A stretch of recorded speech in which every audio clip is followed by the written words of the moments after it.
Hello everyone, welcome back to my another videos. आज का इस वीडियो में मैं मेडिकल हेल्थ की दूसरा और भी टॉपिक ट्यूबरकुलोसिस और टीबी के बारे में डिस्कस करने जा रही हूँ, जो कि हमारे इंडिया में बहुत ही कॉमन एक कॉन्टेजियस और कम्युनिकेबल डिजीज है।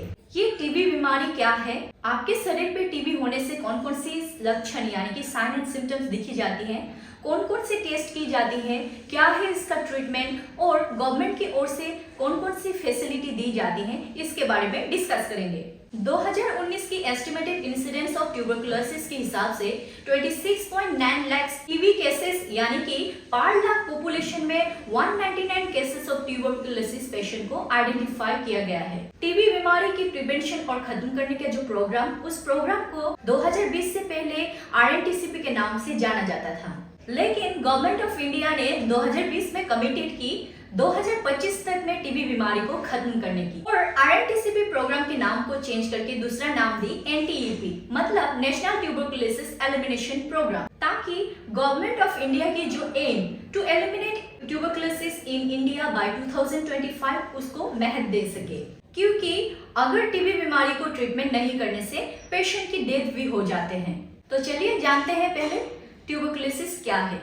पल्मोनरी ट्यूबरकुलोसिस एक कॉन्टेजियस बैक्टीरियल इन्फेक्शन और कम्युनिकेबल डिजीज है, जो कि मेनली लंग को अफेक्ट करते हैं और दूसरे ऑर्गन पे भी स्प्रेड होते हैं, जैसे कि किडनी, स्पाइन एंड ब्रेन जैसे ऑर्गन पे, जिसे एक्स्ट्रा पल्मोनरी ट्यूबरकुलोसिस कहते हैं। मेनली ट्यूबरकुलोसिस होने का जो कॉजेस वो है माइकोबैक्टीरियम ट्यूबरकुलोसिस पैथोजेन, जो लंग्स को इन्फेक्टेड करते हैं। टीबी बीमारी के जो बैक्टीरिया वो एयर ड्रॉप से स्प्रेड होते हैं, मतलब एक इंसान से दूसरे इंसान के पास हवा से स्प्रेड होते हैं। जबकि कोई टीबी पेशेंट की लंग्स से कफिंग होते हैं, बात करते हैं, हंसते हैं और छींकते हैं, तो आसपास में रहने वाले लोग उस सांस को लेते हैं और सांस में रहने वाले जो टीबी की जो बैक्टीरिया उसको भी लंग्स की एल्वियोलाई में इनहेल कर लेते हैं। टीबी दो टाइप के होते हैं, एक है सेंसिटिव और दूसरा है रेसिस्टेंट। जो लोग सेंसिटिव माइक्रो ऑर्गेनिज्म वाले पेशेंट के साथ कांटेक्ट होते हैं उसे सेंसिटिव टीबी, और जो लोग रेसिस्टेंट माइक्रो ऑर्गेनिज्म वाले पेशेंट के साथ कांटेक्ट होते हैं उस लोगों को रेसिस्टेंट टीबी होते हैं। तो नेक्स्ट डिस्कस करते हैं टीबी होने से आपके शरीर पे कौन कौन से साइन एंड सिम्टम्स दिखी जाती हैं। वो है चिल्ड्रन एंड एडल्ट सभी में 2 हफ्तों से ज्यादा फीवर, 2 हफ्तों से ज्यादा cough, significant weight loss, night sweating मतलब रात को ज्यादा पसीना निकलना, हेमाप्टाइसिस मतलब ब्लड वोमिटिंग करना। लेकिन एक्स्ट्रा पल्मोनरी ट्यूबरकुलोसिस में जिस ऑर्गन में टीबी हुआ है उस ऑर्गन में साइन एंड सिम्टम्स जैसे स्वेलिंग होना लिम्फ नोड में, और प्लूरल एफ्यूजन मतलब लंग्स की चढ़ और फ्लूइड एक्युमुलेशन होना, गैस्ट्रोइंटेस्टाइनल सिम्टम्स जॉइंट्स में दर्द और सूजन होना, डिसओरिएंटेशन, नेक स्टिफनेस, ये सब लक्षण दिखी जाती हैं एक्स्ट्रा पल्मोनरी ट्यूबरकुलोसिस में। नेक्स्ट बात करते हैं टीबी होने से कौन कौन सी टेस्ट की जाती हैं टीबी को डायग्नोसिस करने के लिए।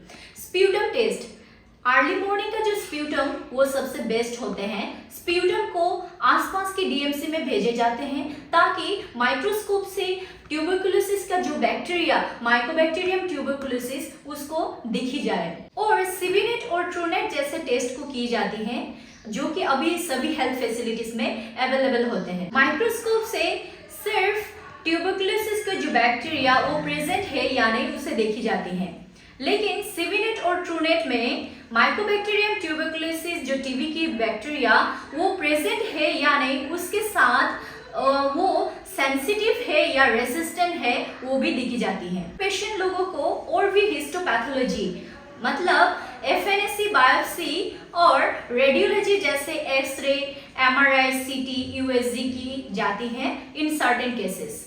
नेक्स्ट बात करते हैं टीबी की ट्रीटमेंट के बारे में।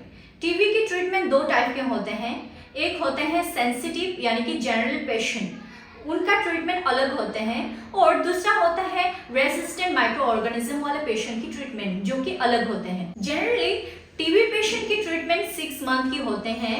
इसमें 2 फेज होते हैं, इंटेंसिव फेज जो कि 56 डेज की डोज होते हैं HRZE, एंड कंटिन्यूएशन फेज ये होते हैं 112 दिन की डोज HRE।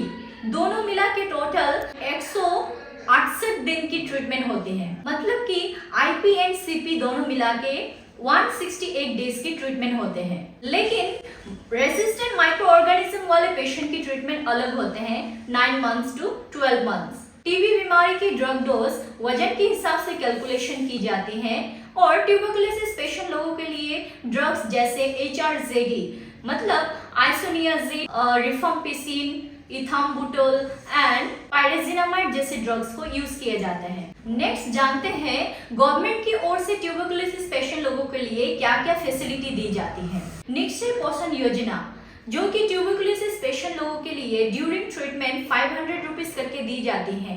जो लोग सेंसिटिव मतलब जनरल पेशेंट होते हैं उन लोगों के लिए 6 मंथ तक, और जो लोग रेसिस्टेंट ड्रग्स वाले पेशेंट होते हैं उन लोगों के लिए 9 to 12 months till treatment 500 rupees करके दी जाती है डायरेक्ट अकाउंट में। इसमें बीपीएल, एपीएल और धनी गरीब की कोई बात नहीं है, ये फैसिलिटी सभी टीबी पेशेंट ले सकते हैं। और ट्राइबल एरिया में जहाँ पे ट्रांसपोर्टेशन की प्रॉब्लम होते हैं उन सारे जगहों पे आशा हेल्थ वर्कर एंड को प्रैक्टिशनर लोगों को भेजा जाता है ताकि पेशेंट के पास ट्रीटमेंट को सही समय पे सही तरह से दी जाए, और जो लोग ट्रीटमेंट प्रोवाइडर है उन लोगों के लिए भी 1000 रुपीज पर मंथ करके फैसिलिटी दी जाती है। तो व्यूअर्स, आज का वीडियो इतना ही है। आई होप ये वीडियो आप लोगों के लिए बहुत ही हेल्पफुल होगा। मिलते हैं नेक्स्ट वीडियो पे। Thank you for watching and take care. नमस्कार।